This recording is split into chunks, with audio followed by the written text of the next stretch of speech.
there's a big difference between hosting experience and live television experience. You can have a general reel that showcases all of you, but you can also have a specific home shopping reel. You can have a specific lifestyle contributor reel. You break it up accordingly, because dependent on the opportunity, you may want to send both the general reel that kind of gives the overview and also one that's more targeted to a specific experience. So that's one thing I would say. If you don't have a lot of live experience, that is an area where I would say invest in a little coaching, practice with someone who knows what they're doing so you can get strategies like those transitions.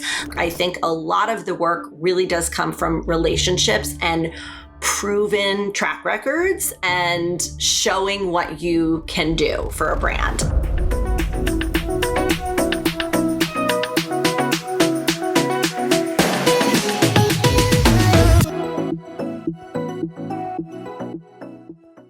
Welcome to Lights, Camera, Cash, the podcast where creativity meets cash flow. I'm your host, Nicole Sellers, and I'm here to help you unleash the superstar within and turn your creativity and charisma into a money-making machine. I am so excited to welcome my friend Marisa Brahney today. She's an Emmy Award-winning television host, on-air lifestyle expert, and media coach who has spent the past 2 decades on TV. From appearing as a regular lifestyle contributor, sharing her value-packed tips and product picks on Inside Edition, Pix 11, ABC, Fox, CBS, Cheddar, and more. Welcome, Marisa.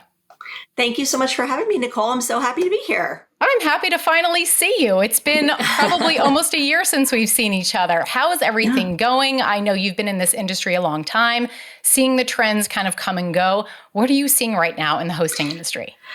Yeah, it's always an adventure in this side of the industry. And as you mentioned, I have been in television a long time, but I started on the news side. I was a news anchor and reporter for 15 years. And then 6 years ago, I started my own business, transitioned into the lifestyle side of television.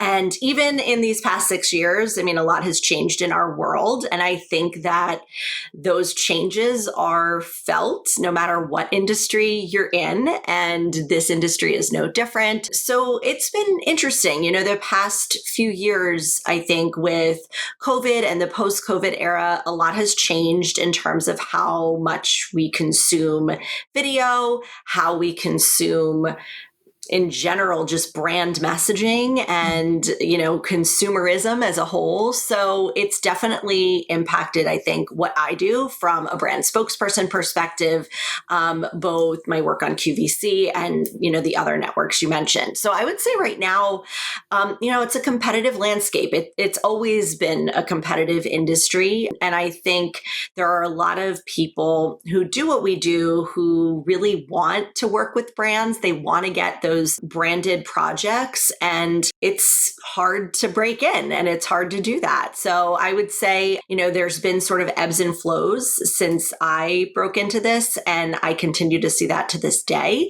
There's ups and downs like everything else. Yeah, it's been changing so fast. I feel like every 6 months, like we were saying earlier, something is changing, and you have to pivot. But the one thing that I see consistently are your marketing materials, your promotional materials. Things need to be so professional that you need to be at that the top of the list. So where do you see that going from a branding perspective? If someone is trying to not only break in, but maybe they're already hosting and they're looking for more opportunities, they feel that the well is drying up, how do you propose that they really increase their chances of getting put to the top of that list? I think a lot of it comes down to how you're positioning yourself, right? And I know this is something you talk about a lot with the people in your community. It's so important in television. So if you are a red carpet host or you do entertainment or, that's really what you've been doing over the past, however long, and then you all of a sudden say, but I want brand work. Those are two completely different things. And I think if you're trying to be considered for, say, product segments to be a brand spokesperson, or home shopping, live stream selling, and all of your materials are interview style videos and, red carpet and more along those lines, you're not going to be at the top of the list because you're not showcasing that skill set. And so I would say that's something that I think people maybe have a misconception about, even if they do have experience on TV or doing video or hosting. If the experience doesn't align with the specific project and they can't see the specific skill set reflected in what you're submitting or what you have on your website or what you have on your social, there's going to be a disconnect there. That is such a great point. And from a casting perspective, now that I've been casting with Shop LC, I get reels all the time that are, interview style, red carpets, podcasts. And although it's nice to see your personality in some of those clips, maybe that's all they have. And they'll make note of that. Maybe they'll email me and say, hey, this is all I have. But if you're going to go that far, I would say take a couple minutes and just record a video intro of yourself, maybe doing like a product demonstration. It's something that simple, because we really do need to see that you're able to do the job, that you're able to talk about a product, that you're able to talk for at least a few minutes about a product and the features and the benefits. So even if you don't have it, that's okay. Record something. It's better than nothing. But I do get a lot of those reels that are kind of like red carpet heavy, hosts that either send me a theatrical reel that makes no sense whatsoever. And I'm like, I get it. Like, you're an actor, you do all the things, but that's not going to help in the sense of casting. So I love what you said about just making sure that it's aligned with the job that you are going out for. So let's talk about your time on QVC, because I know that was such a great story. You had auditioned, years went by, they called you back years later, and now you're still kind of in between, right? Are you being brought on as a brand spokesperson still, or how is that working out? Yeah. So right now I'm the brand spokesperson for Good Housekeeping. So I do all of the Good Housekeeping products on QVC. It's been a really amazing brand to represent. Of course, it's a legacy brand here in America. So I absolutely love being a part of the team. I'm also a contributing editor now with Good Housekeeping magazine. So it's been an amazing fit, not just for my skill set, but also for my passion, because I love to cook. I'm a busy mom. I'm always looking for those time-saving, efficient ways to make the household run smoother, both in the kitchen and around my home. So I have really been very grateful to be a part of this through Good Housekeeping. And, I think that QVC is such a magical world. We've talked about this before, but it's a very specific type of television, really home shopping in general. And so I'm loving it. And to your point, it was one of those things that happened very happenstance. Like, I had auditioned for QVC, and then 6.5, 7 years went by before I ended up getting my first opportunity on air there. So there is hope for those people who are out there and auditioning. And that happened with Ashley Heron Smith. She had said, she had tried out years before. She thought she was horrible at it. And then years later, she went back and it was a perfect fit. So I mean, and I also love how it kind of parlayed into this new opportunity with Good Housekeeping. I think that is incredible. And I think that's something worth noting, because once you do get an opportunity and you build those relationships, that is such a huge piece of the puzzle, building those relationships with those brands, because now there's digital. Now you're working with editorial. So those opportunities keep coming because you're building those relationships and you're doing a great job with each, position that you're filling. So what is that like right now? What is your schedule like? Because you're a mom of 3, you're busy. What does it look like now for you? So every week is different. And that's kind of one of the things I know you and I have talked about a lot as moms and being entrepreneurs, is that when you have your own business, you do have a certain level of flexibility or being in the driver's seat of how your days and weeks kind of flow. But I would say on average, I'm at QV, depending on the time of year, because again, lots of ebbs and flows to the home shopping and brand work, just in terms of what's happening in the calendar year, right? But I would say on average, I'm at QVC about once a week or so. And then I also shoot from my home as well for QVC. So that's also, I would say, once to twice a week. Again, it always looks different. It's dependent on a lot of different factors that are sort of outside my control. So when I say flexibility, you still do have to remain flexible to the nature and the rhythms of really just the editorial calendar and sort of what's happening, at any given time. And then in addition to QVC, I continue to work with brands outside of QVC doing segments as a lifestyle contributor. So I would say I'm shooting on average 1 to 2 segments like that a month. Again, it varies. The fourth quarter and, fall into the holidays is always my busiest time of year, both with QVC and with my other brand work. So yeah. You've always been a hustler though. Like you've always been a hustler, because even back in the news days and then you got into hosting, but you're always doing something new and exciting, and you always have your feelers out. For those hosts who are looking for more opportunities, are there platforms that you typically will go to, or are you just right now getting your opportunities through relationships that you've already built? Right now it's relationships, and that is a time investment. And I think that like we were talking before, I think there's a misconception a little bit about that. Like there's this plethora of untapped work out there, and there's all this stuff. I just need to know where to find it. And I don't necessarily think that that's true for this type of work. I think a lot of the work really does come from relationships and proven track records and showing what you can do for a brand. And so for me, when I transitioned out of news, I already had a lot of lifestyle TV experience because I had 2 segments, well, really several over the years, but at my last news job, I had 2 segments that were lifestyle segments. So I was already interacting with a lot of different lifestyle publicists, with a lot of different PR companies that represented brands that were in the consumer space.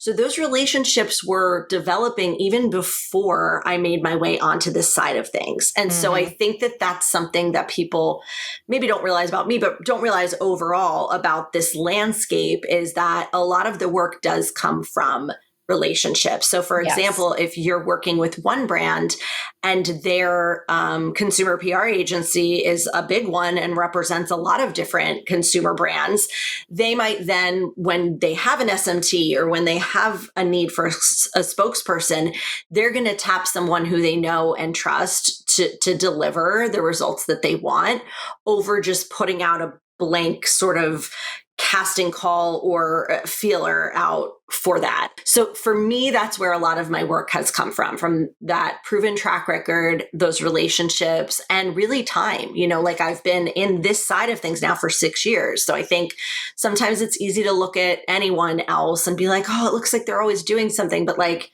there were years where that was not the case, and I was in that building phase. So I would say if you're there, give yourself grace, know that it does take time, keep at it, and be persistent, and be confident in your skill set if it's something that you feel that you can do and you can really deliver on. Yeah, 100%. And I think that, putting out clips or reels or stuff that that you eventually want to be cast for or hired for, if these PR companies, like you said, they're building relationships, if they don't see you doing it, or you don't have that proven track record like you do, they're not even going to give you a second look. So you got to be sure, you got to make sure that you do have the reels. If you don't have the reels, you have to have some type of clip or at least a personality reel, something on your website, your social media. I mean, I love LinkedIn and Instagram. Those are kind of like my 2 go-tos. LinkedIn, much more so nowadays. Like I love Instagram as well. But I think with LinkedIn, like you were saying about the PR companies, they are always active on there. Like I have met a lot of people through LinkedIn, even Kyle Smith I met through LinkedIn. And again, that was relationship building, because it wasn't transactional when I first messaged him and said, hey, we look like we may have some synergy here, or we're kind of in Yeah. the same space. Let's talk.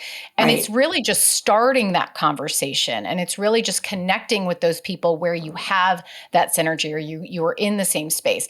So relationship building is huge. I think over time, we've kind of just gotten a little bit more relaxed and callous online, and just, hey, like, what can you do for me? What can I do for you? And it's a Yeah. bit more transactional. But this is such a relationship business, especially now with AI. I don't want to get into the whole AI conversation, but oh my gosh, like, we really need to be smart about Hmm. what we're putting out there, how we can use AI to really help our careers. And I know companies are using AI now left and right for promotional materials. So what can we bring to the table that AI can't? A lot of it's Hmm. obviously emotion and connection and engagement and all those things.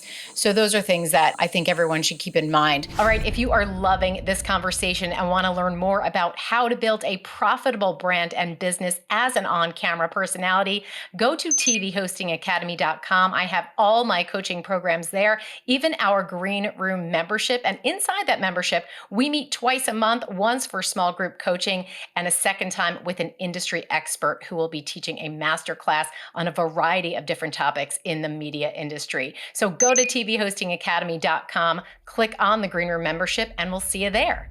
Back to the conversation. But let's talk about skill sets for a minute, because you've been Sure. doing this for so long and you've been coaching a lot of on-air hosts as well in the home Hmm. shopping space. What are some things that our listeners could maybe do at home to just get them a little bit more comfortable, flow a little bit easier when they're talking about some products?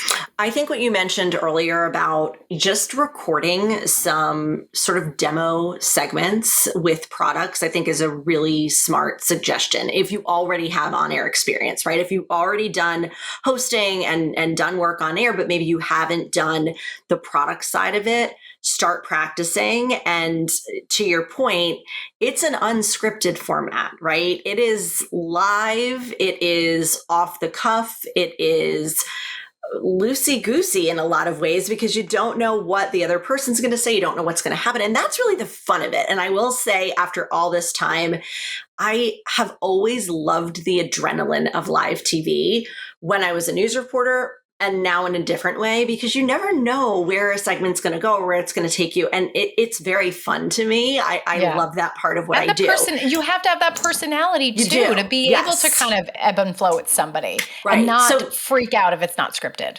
yeah, 100%. And so I always suggest to my clients, and, I have worked with people who really want to break into live home shopping. And so one of the things that I have them do is pick a product that they are passionate about, right? Because it does, from the get go, that's going to make it easier. So choose a product that you use in your everyday life and start with just a minute, right? Like, take it slow if you haven't done this format of television, and start with just a minute and see if you can talk about that product to your phone for a minute, right? You don't have to set up lights. You don't have to make it all fancy. Prop your phone up and just do it, right? And just start there, right? Start with a minute. Then maybe try to go for 2 minutes. Then you go for 3, and see if you can just do it without stopping or feeling awkward, or getting ahead of yourself and kind of flubbing and just getting frustrated and giving up, and really flex that muscle, because it is a muscle. It's a skill. And so that is where I would start. The other thing that I think people forget about is, they think about home shopping and they think about like what their like impression of it is in their mind. And I think for many people, especially if they don't watch it regularly now, there's a very big disconnect between what they think it is or was versus what it actually is now. And so the other thing I always tell people is watch these networks, watch the live stream selling on social, on TikTok, on these places. What does it feel like? What are they doing to transition between things? How are they selling the viewer, right? How are they doing that? And so much of it is storytelling. It's not just sitting there barking all of the features of something. It's weaving the features, the benefits, the things that make a product unique into a story, right? And so that I call it with my clients and in all of the material that I do, I call it story tell to sell. That's like my phrase that I always use because that's exactly what it is. And it's, like it's universal in sales, right? Yeah. Whether you're selling an online course, whether you're selling, something to someone over the phone, whether you're a door-to-door salesperson and you're trying to get that, that buy-in, or whether you're doing home shopping, the sell and the actual buy-in comes from the human connection, not from spouting off a bunch of facts, right? So yes, agreed. that's And really where I start people. And I love when you tie in stories about the morning routine, trying to make things a little bit smoother in the morning, getting your kids off to school. I can relate to that. Yeah. Using things that your consumers and your viewers can relate to. That is such a huge, huge thing.